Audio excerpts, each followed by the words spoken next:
Isang mapagpalang araw sa ating lahat mga kalingap. Welcome back sa ating YouTube channel. At grabe, ngayon pa lang, sasabihin ko na, matindi ang bulong at mas matindi ang aabutin niyong kilig. Habang papalapit tayo sa gitna ng linggo, mas lalong umiinit ang balita. Part 94 ng EDC. Oo, narinig niyo ng tama. Posibleng aarangkada na this week. At siyempre, bago tayo dumiretso sa puso ng update, isang mainit na shoutout muna sa buong Team Kalingap, sa EDC supporters, kay Kuya Val Santos Matubang, Ate Edna Vlogs, Kalingap Rob, at Madam Jackie Tapia. Saludo po sa walang sawang suporta at pagmamahal ninyo. At siyempre, bilang inyong lingkod, heto ako't muling nagpaparamdam. Huwag kalimutang mag-subscribe, i-like at i-share ang video. At kung gusto nyong lagi kayong updated, ayan na, click the notification bell. Ang pinakahinihintay na Part 94. Ano na nga ba ang nangyayari? Mga kalingap, matagal-tagal din ang hinihintay natin, di ba? Halos isang buwan lumipas na, puro tanong. Kailan ang next vlog? Kumusta na ang EDC? May bago ba? At ngayon, biglang pumutok ang balita. Ayon mismo kay Kalingap JJ, may naganap na vlog ang EDC. Oo, may nangyari. May binuo. May na-shoot. Pero bakit nga ba tumagal ng ganito? Simple lang, studies first. Sabi nga ni JJ, hindi biro ang college. Andyan ang group works, research, deadlines, kailangan ng focus at higit sa lahat, respeto sa future na pinaghahandaang nila. Kaya kung medyo natinga ang content, valid naman at ito ang tunay na buhay. Balansehin ang pag-aaral at passion.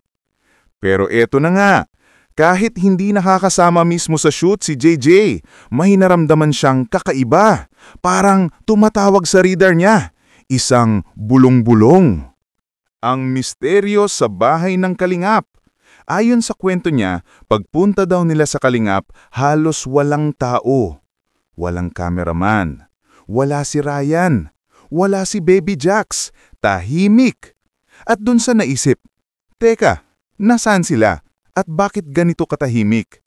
Hanggang sa may nagsabi, si Ate Giselle daw, yung isang kasama doon. Nag-EDC daw, may nagaganap na vlog.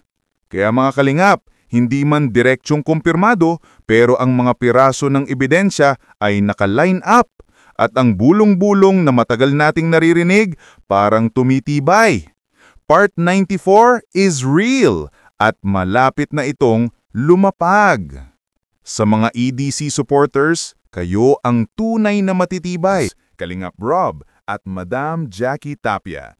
Saludo po sa walang sawang suporta at pagmamahal ninyo. At syempre, bilang inyong lingkod, heto ako't muling nagpaparamdam. Huwag kalimutang mag-subscribe, i-like at i-share ang video. At kung gusto nyong lagi kayong updated, ayan na, click the notification bell. Ang pinakahinihintay na Part 94. Ano na nga ba ang nangyayari? Mga kalingap, matagal-tagal din ang hinihintay natin, di ba? Halos isang buwan lumipas na, puro tanong. Kailan ang next vlog? Kumusta na ang EDC? May bago ba? At ngayon, biglang pumutok ang balita. Ayon mismo kay Kalingap JJ, may naganap na vlog ang EDC. Oo, may nangyari. May binuo. May na-shoot. Pero bakit nga ba tumagal ng ganito? Simple lang, studies first.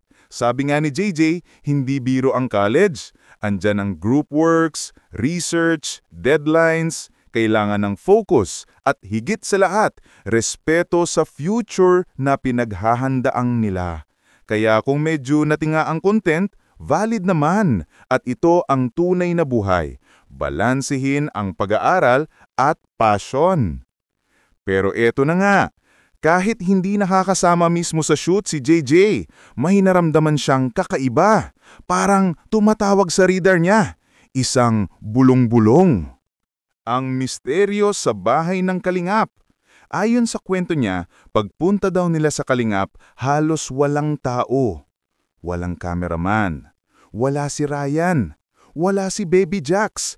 Tahimik. At dun sa naisip, teka, nasaan sila? At bakit ganito katahimik? Hanggang sa may nagsabi, si Ate Giselle daw, yung isang kasama doon. Nag-EDC daw. May nagaganap na vlog. Kaya mga Kalingap, hindi man direksyong kumpirmado, pero ang mga piraso ng ebidensya ay naka-line up. At ang bulong-bulong na matagal nating naririnig, parang tumitibay. Part 94 is real at malapit na itong lumapag. Sa mga EDC supporters, kayo ang tunay na matitibay. Isa sa mga pinakamagandang bagay sa EDC fandom ay ang pagiging totoo. Hindi sila nagpapadala sa toxic na environment. Nakatuon sila sa goal, support, love, at patience. At tama naman yon. Sa dami ng issues, bashers, at kung ano-anong negativity, bakit pa natin papansinin? Lalo na sa mga viewers na 60 pataas, wag ng stressful content. Iwasan ng videos o posts na puro galit at pamimintas. Health over chismis, ika nga. Kung may isang mapagpalang araw sa ating lahat, mga Kalingap, welcome back sa ating YouTube channel. At grabe, ngayon pa lang, sasabihin ko na, matindi ang bulong at mas matindi ang aabutin niyong kilig. Habang papalapit tayo sa gitna ng linggo, mas lalong umiinit ang balita. Part 94 ng EDC. Oo, narinig niyo ng tama. Posibleng aarangkada na this week. At siyempre, bago tayo dumiretso sa puso ng update, isang mainit na shoutout muna sa buong Team Kalingap, sa EDC supporters, kay Kuya Val Santos Matubang, Ate Edna Vlogs, Kalingap Rob, at Madam Jackie Tapia. Saludo po sa walang sawang suporta at pagmamahal ninyo. At siyempre, bilang inyong lingkod, heto ako't muling nagpaparamdam. Huwag kalimutang mag-subscribe, i-like at i-share ang video. At kung gusto nyong lagi kayong updated, ayan na, click the notification bell. Ang pinakahinihintay na Part 94. Ano na nga ba ang nangyayari? Mga Kalingap, matagal-tagal din ang hinihintay natin, di ba? Halos isang buwan lumipas na, puro tanong. Kailan ang next vlog? Kumusta na ang EDC? May bago ba? At ngayon, biglang pumutok ang balita. Ayon mismo kay Kalingap JJ, may naganap na vlog ang EDC. Oo, may nangyari.